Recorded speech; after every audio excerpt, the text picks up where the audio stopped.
नमस्कार दोस्तों, आप पढ़ रहे हैं कक्षा 10वीं एनसीईआरटी गणित। आज हम पढ़ेंगे प्रश्नावली 4.3 के प्रश्न क्रमांक 2 को। तो देखिए प्रश्न क्रमांक 2 क्या है। उपर्युक्त प्रश्न 1 मतलब जो हमें ऊपर प्रश्न 1 दिया है उसमें हमें 4 द्विघात समीकरण दिए गए थे। अब इन चारों द्विघात समीकरणों के हमें मूल ज्ञात करने हैं, वो भी किस सूत्र से, द्विघाती सूत्र का उपयोग करके हमें मूल ज्ञात करने होंगे। तो इन सवालों को हल करने के लिए हमें द्विघाती सूत्र का पता होना सबसे जरूरी है। तो देखिए यहाँ पे हम आपको बताते हैं द्विघाती सूत्र से यदि हमें मूल ज्ञात करना है तो मूल कहलाता है x का मान। x बराबर माइनस बी प्लस माइनस करनी के अंदर बी वर्ग माइनस 4ac बटे 2a, ये होता है मूल ज्ञात करने का फार्मूला। और फिर इसे आगे हम हल करते जाते हैं, एक बार धन चिन्ह लेते हैं, एक बार ऋण चिन्ह लेते हैं, तब दो मूल ज्ञात होते हैं। अब देखिए यदि आप ये सूत्र लगाते हैं तो यहाँ a b c के मान तो पता होना जरूरी है। तो यहाँ जो द्विघात समीकरण दिया गया है उसकी तुलना हमें करनी होगी।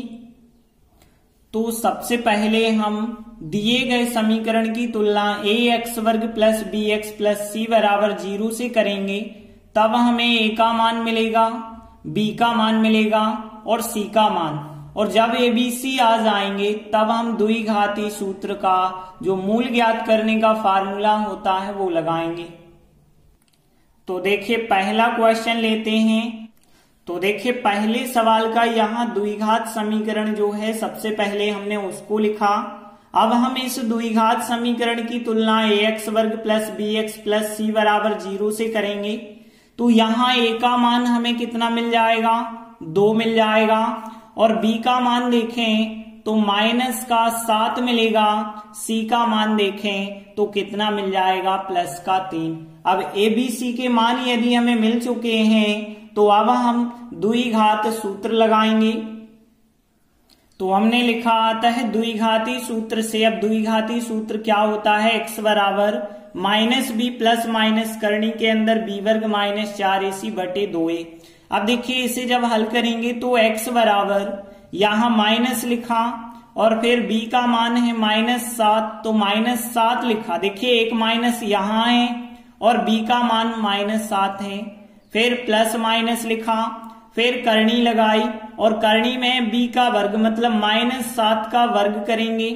फिर यहाँ पे है 4 लिखा, a का मान फिर कितना है, 2 है, 2 लिखा। फिर c का मान कितना है, 3 है, तो हमने 3 लिखा। और फिर बटे में क्या लिखना है, 2a का मान कितना है, 2 है। तो इस प्रकार से सभी हमने मान रखे हैं। अब ध्यान देना यहाँ माइनस और एक माइनस ये है, तो माइनस माइनस जब गुणा होंगे तो प्लस के 7 बन गए, प्लस माइनस लिखा। फिर यहाँ पे -7 का वर्ग होगा प्लस का 49। फिर यहाँ माइनस है, माइनस लिखा, 4 दूनी 8, 8 3 24 हो जाएगा। और नीचे यदि हम देखें तो नीचे 2 का 2 से गुणा होगा, 4 हो जाएगा। और यहाँ x बराबर चल रहा है। अब देखिए आगे और सॉल्व करते चलिए। तो यहाँ पे 7 प्लस माइनस 49 में से 24 को घटाएंगे तो कितने आ जाएंगे, 25। और बटे में कितना चल रहा है, 4 चल रहा है और ये है x के बराबर। और आगे यदि हम सॉल्व करेंगे तो 7 प्लस माइनस 25 का वर्गमूल होता है 5, तो 25 का वर्गमूल 5 लिख दिया, बटे 4 का 4 ही लिखना है। ये आ गया x बराबर।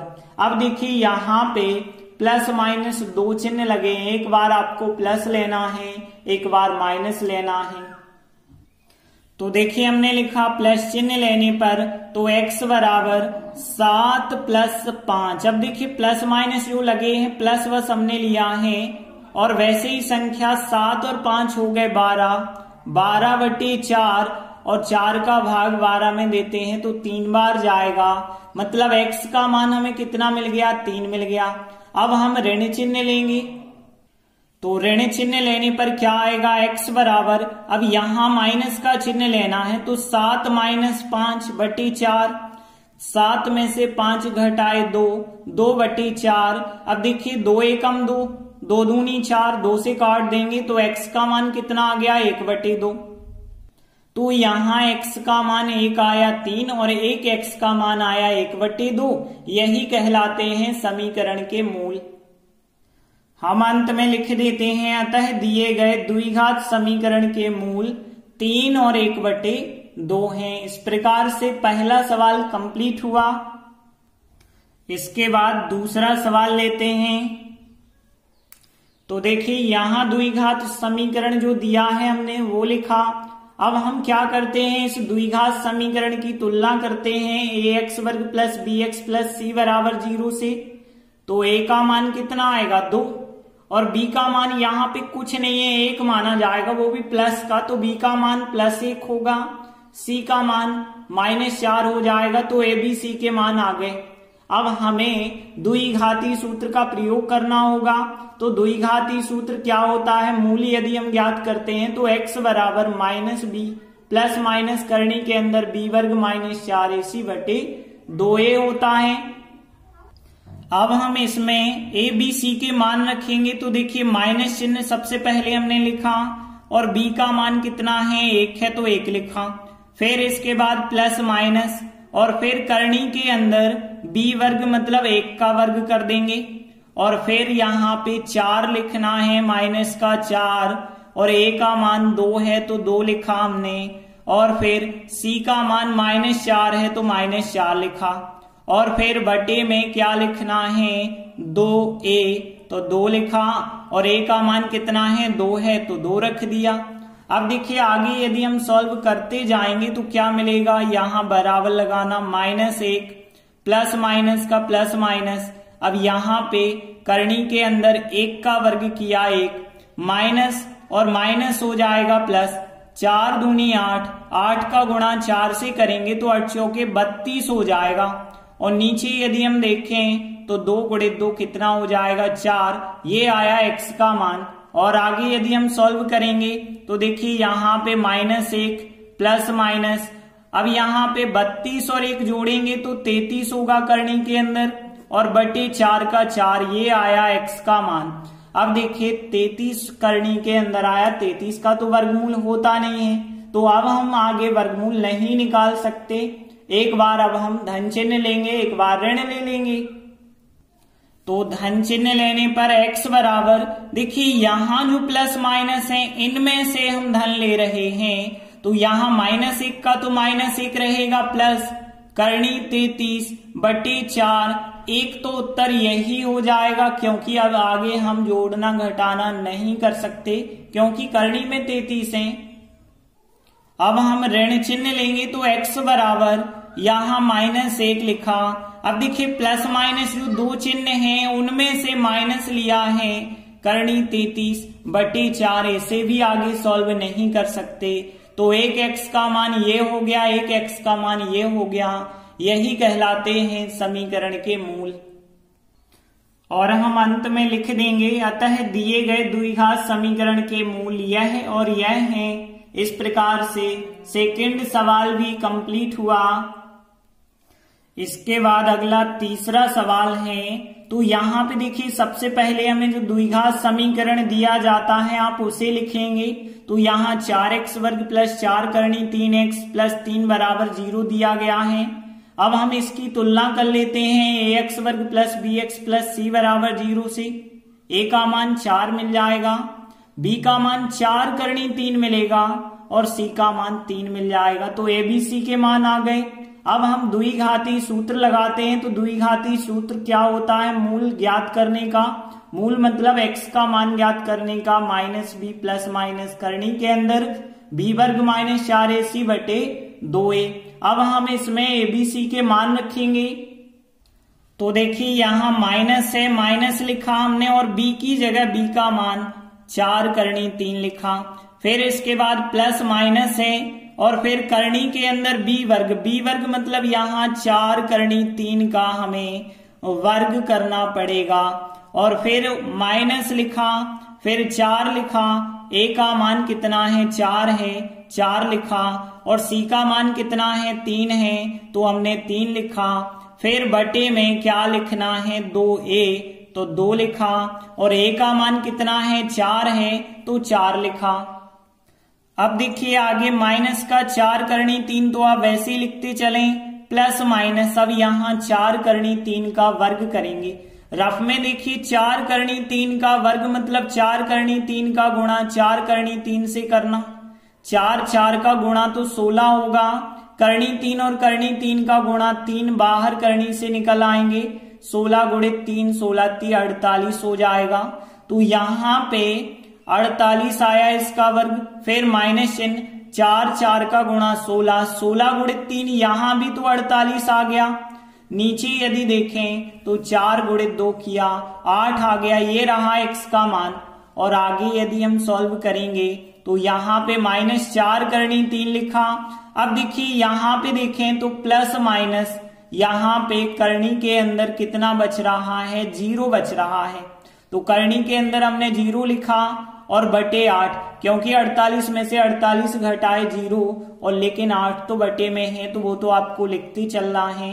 x बराबर, अब यहाँ देखिए 0 का वर्गमूल तो 0 ही होता है, तो माइनस का 4 करनी 3 हमने लिखा और फिर बटे हमने 8 लिखे। अब प्लस माइनस हमें 0 का वर्गमूल 0 लिखने की जरूरत नहीं है, तो x का मान हमने ये लिखा केवल। अब हमने प्लस माइनस 0 क्यों नहीं लिखा, क्योंकि यदि आप इसमें 0 जोड़ेंगे तो कोई फर्क नहीं आएगा, 0 घटाएंगे तो भी कोई फर्क नहीं आएगा, तो हमने केवल इतना ही लिखा। और इसे सरल कर सकते हैं, 4 से 8 कटते हैं तो 4 एकम 4, 4 दूनी 8, तो यहाँ पे नीचे कितना बचा होगा 2 बचा होगा, 4 एकम 4, 4 दूनी 8, तो यहाँ x का मान कितना आया, करनी 3/2, वो भी ऋण का आया है।